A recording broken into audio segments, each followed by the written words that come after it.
Alright mates, what I've got here is one of the best tablets overall and absolutely the best gaming tablet you can find these days. And this is ZTE REDMAGIC Astra tablet. And let's get straight to the point, starting with the design. And with this tablet, the design definitely deserves some attention, because usually a tablet's design is what? Just a simple brick, very much conventional, unimpressive at all, but this one really draws some attention. First of all, it's a compact tablet, it's 9 inches in diagonal, specifically 9.06, and it's perfect both for gaming and I'd say for any task for that matter, because I can't imagine myself holding those 12 or 13 inches comfortably. No, that wouldn't be comfortable. So 9 inches diagonally, 16 by 10 aspect ratio. The bezels are quite slim for a tablet, but overall not the slimmest. I'd say about 5 millimeters all around the screen, so absolutely symmetrical. That's great. And as for the size, I really love it, but my previous gaming tablet, the Lenovo Legion Y700, was even a tad bit smaller, 8.8 inch, and I'd say that 8.8 is even better, but no complaints here.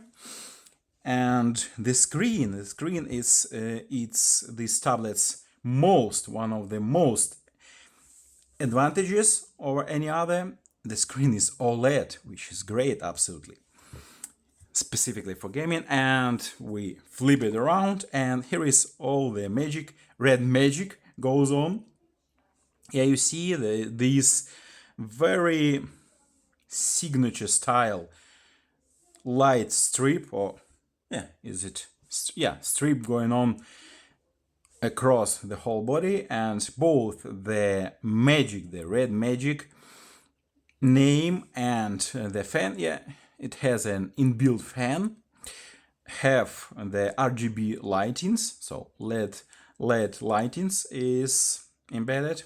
And that was my only probably complaint about the Lenovo gaming tablet. Any gaming gadget, to my view, should have something indicating it's a gaming one. So here is absolutely perfectly designed gaming device with this logo, but it doesn't matter. And the other thing that really matters, the camera goes absolutely flat with the body, so nothing will stand in your way, in the way of your fingers while playing. It's a great thing. So absolutely flat. The body, I'd say it's around 7 millimeters in thickness, so great. What else do we have? Oh, this thing, deserves again some credit, because it's a slider, customizable one. Not only can it slide you to silent mode, but at default, I believe, it switches the tablet to gaming mode. But in my case, I switched it. I put the function of silent mode on it. Yeah, it works perfectly. So great to have it. And one more advantage, the power button has the fingerprint in it, and it works very, very well. Let's do it over. Yeah, and I love the double tap function. So overall, absolutely great. 2 speakers, not 4, because for example, the Lenovo Legion has 4 grids. I'm not sure that 4 grids stand for 4 speakers, but the speakers are absolutely loud. Yeah, and you see that the USB port, it's the only port on this tablet.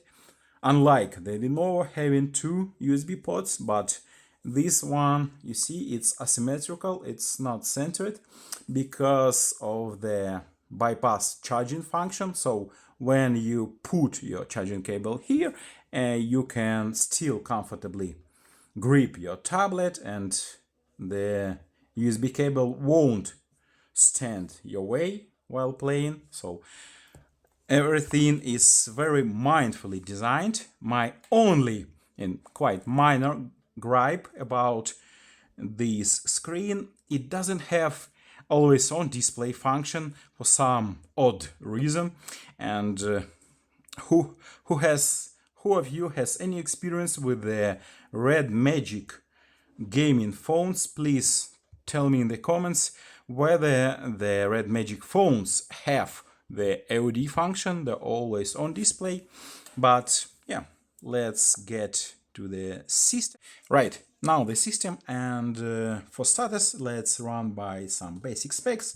We already know it's a compact tablet, so the weight is quite light for a tablet, 370 grams, much lighter than any huge brick of 12 or 13 millimeters.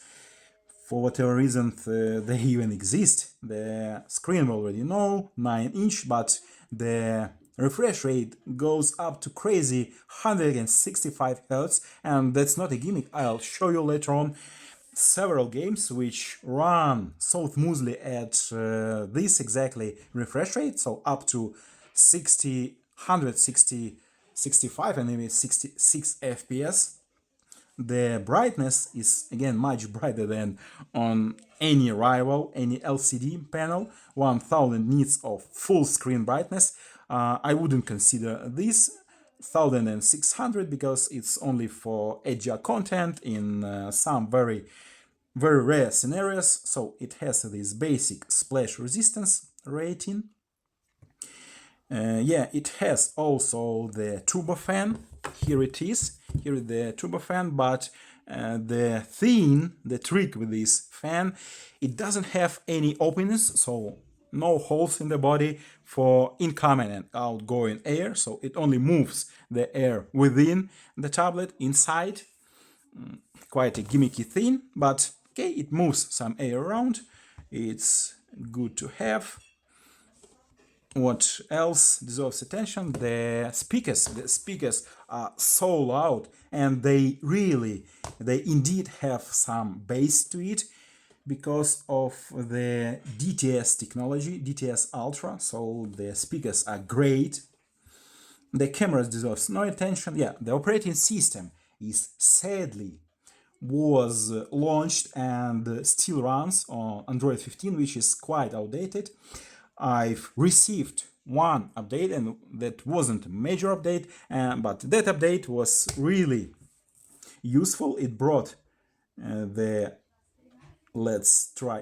brought the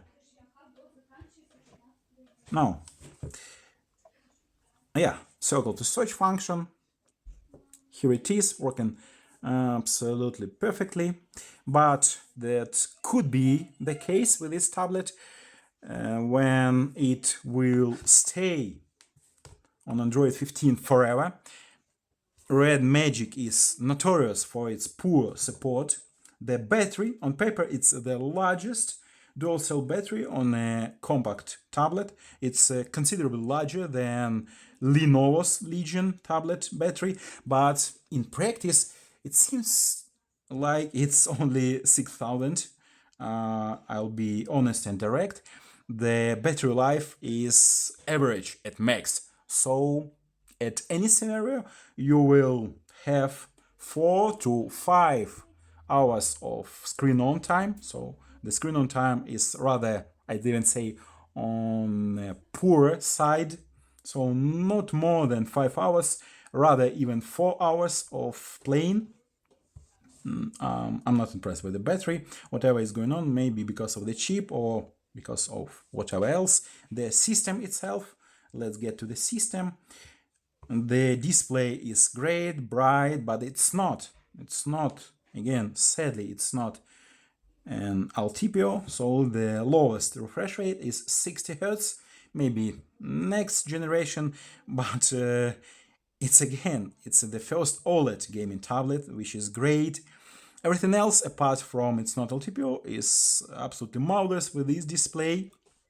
The battery, again, not impressive at all. Android 15, maybe it will stay this way forever. The system, what can we say about the system? It's nothing much to say, apart from the fact that out of the box it was just cluttered, just full with all this rubbish like Booking, some Office, TikTok, Facebook, and some other rubbish applications. I hasn't deleted them to show you that all rubbish is still present here. For example, the ZTE Nubia Z80 Ultra phone had no rubbish at all, the cleanest system ever. So the AI functions are here, but again, quite useless. The sidebar, it's the list of your favorite application that you can swipe to the left or probably to the right. I'm left-handed, yeah. You can have the list of your favorite apps. You can have some translation. Again, absolutely useless because the usual and quite highly well developed Google Translate has the conversation mode, so you don't need any extra specifically applications. So the only two functions, system functions, which are really useful is the Gemini by default, and the second thing is having the circle to search, which I absolutely love. For some reason much harder to launch in the portrait orientation, but it works, you see. And the all other useful functions are all related to gaming, starting with the cooling fan. You can turn it in, on, off while gaming, or at permanent at all times. The light strip is great thing to have. Not only is it entertaining, but it's also useful for notifications, charging, alarms, for media. So you can set it up, playing with the music. Great to have it here. I love it, and quite useful. Not only entertaining. This switcher is called the Magic Key. You can assign. Now it's assigned to launch the sound mode switcher, but by default it opens the game space. Let's check it out. Yeah, you see it's a game space now. Right, now comes the central part of this review. It's of course gaming, and we'll start with a very quick walk through the game space. Now that the slider is set to switch between the sound modes, and the game space is launched through the quick settings menu, a separate tab for it, game space. And frankly speaking, I rarely, if ever, use it at all. I only used it twice to add all my games into the game space, to have that floating FPS meter and some other settings, but overall I don't use it. Here you can add some devices like the gamepad, like the headset, the headphones, the charger, the cooling fan, of course. So, and you can cast your game onto a larger screen, but I don't use it. I'm fine with all the tools that the game assistant provides. You can set up some default settings for all your games, like Call of Duty. You can turn the fan on while launching the game. You can have the touch sampling rate being adjusted, the performance, but the balance mode, the default mode, it's absolutely fine for all the games, even at highest FPS. So I don't really use it. You can turn the fan right here, but again, all the settings that you need, you'll find in each and every game when you launch any of the games. So let's see what the real gaming settings look like. Yeah, for example, I'm always getting this prompt whether I want a fan being turned on. When in some games, like in Call of Duty, I enable it. In the other, you just skip it. So, and you don't need it anymore. Let's turn down the sound because the sound is great. And see, yeah, here is all the tools. The tool set is crazy long. Like you can have some personalized auto actions. You can assign some markers to be, you have macros to be triggered some actions on your behalf. So you'll have some automatic actions, but I don't want any automation. I want to do everything myself. You can enlarge, observe enemies in distance. You can use when you can, yeah, macro assignment. You can have this spot to shoot the games with much precision. But again, I'm fine with what I have in the games. What I really use is, of course, the info, this info panel, which can be extended to show time, to show the network speed, battery, the time that you've spent gaming. So it's for health or wealth control, but usually I tap on the FPS and leave it as is, only the FPS.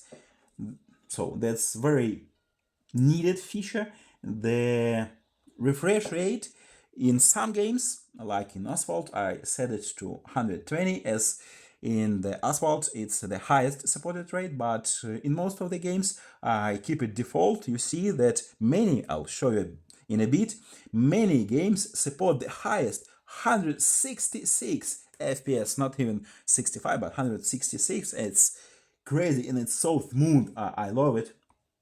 What else do I really use?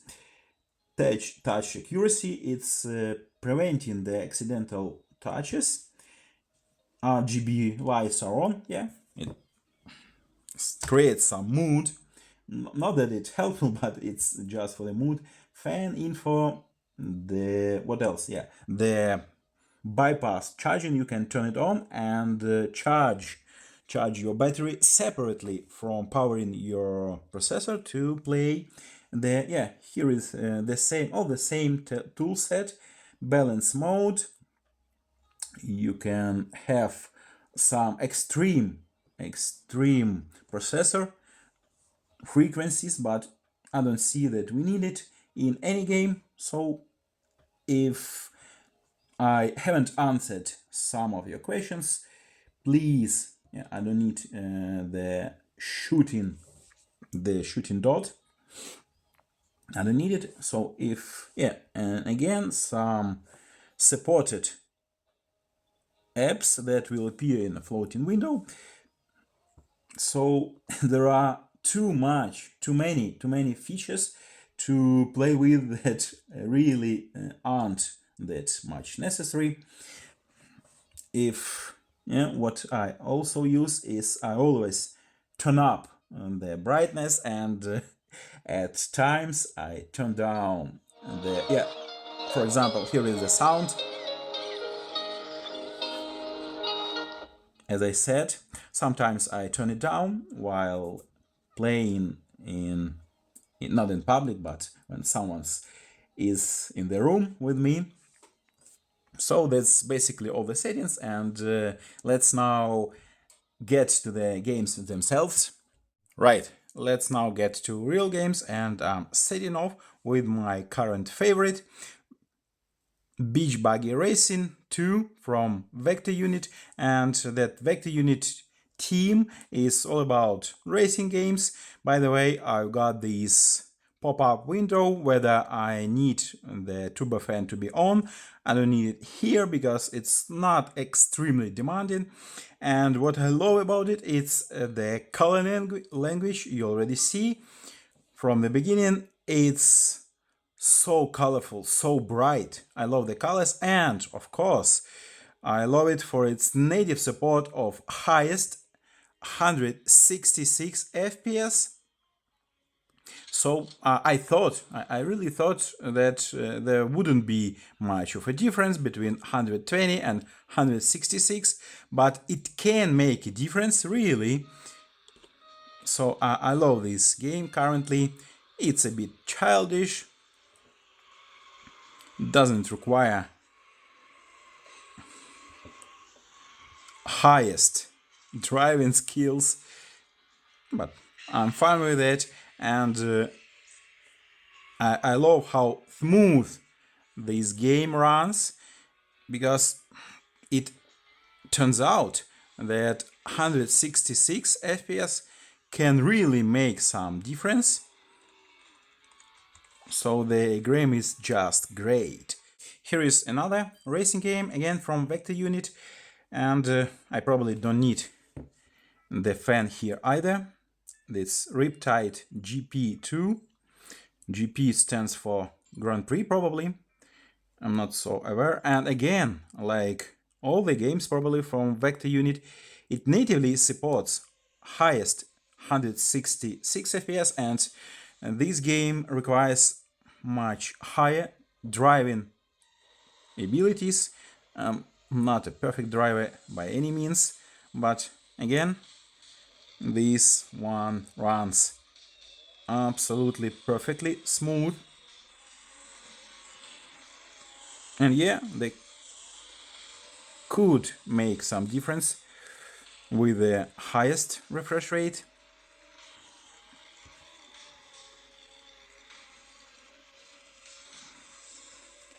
I need to perform some stunts like this with some gestures, but I won't bother you with a long gameplay, just showing you what it can do.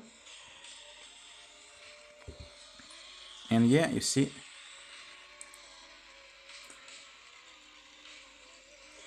a bit more skill demanding game. Now here's something unusual in terms of the orientation. That's Subway Surface, one of very rare games that run at the highest FPS rate vertically, being in the portrait orientation. And let's try it out. I was extremely surprised that any of the portrait orientation games can support such a high frame rate, let alone the extreme refresh rate like 165. Yeah, here it is. So quite many games these days support highest 165 FPS. Now let's get to the games which are more on the radar of the mobile gamers. And here is, of course, one of the gaming staples, Call of Duty Mobile. And here is the thing with it. Let's get to settings. We've got the highest 140 FPS on, absolutely the ultra frame rate, but somehow after a game, not the tablet firmware, but the game update, one of the update actually dropped the frame rate down to 120. So yeah, at first It's supported. It was 144 here within the game. So in the settings it is 140, but in the gameplay, during the game, it drops to 120. Again, nothing to complain about, but hey, where is my promised 144? Probably we need another update to the Call of Duty with the turning back to 144, but currently 120, stable. I've probably never seen even 110. That could be in a lobby, so in the game's main menu, but during the game itself, 120, stable, uninterrupted. The tablet stays absolutely cool, and with the fan on, here is the fan lighting. It says your fan is on, so very nice to play. But yeah, I already had 144 and I want it back. And of course, my all-time favorite title, Asphalt 9. It now supports 120. No frame rate interpolation. I haven't seen it in any game on this tablet. I don't know what the YouTubers say about frame rate interpolation. There is no such setting. You can, for example, set another refresh rate. For example, let's do 144, and actually the frame rate in the game drops down quite considerably. You see, it's now not even 100, it's below even 80, so I haven't got the faintest what's going on with the frame rate, but it only plays well, I mean with a proper high frame rate, when I set it to 120 in the game assistant. So I do not absolutely confirm any frame rate interpolation in any game whatsoever.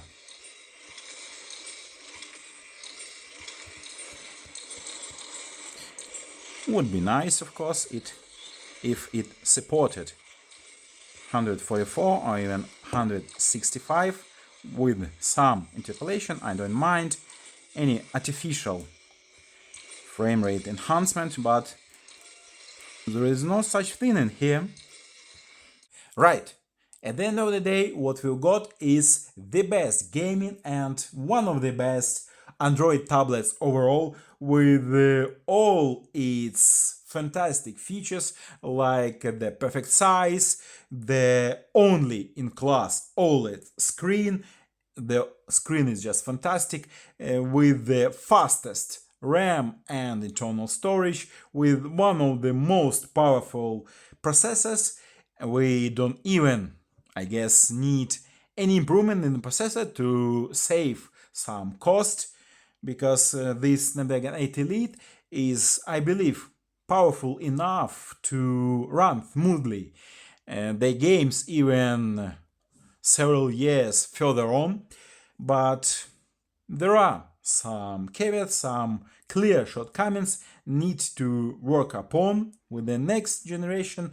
Like, we definitely need the screen to have LTPO or at least LTPS technology. We definitely need always on display here, and we need to, REDMAGIC definitely need to improve a lot the battery life, because the battery life on this tablet is quite poor, and of course the most clear downside of this tablet is the updates policy. With such poor software support, it doesn't hold on well against all other tablets, even some probably cheaper tablets. So with some improvements, I'll definitely look out for the next gen, but still I'm so much happy with this one. Just if you're a gamer, just get yourself one as a second hand, as I've got this again, a second hand, new or second hand. It will serve you perfectly with all the games that you can even imagine.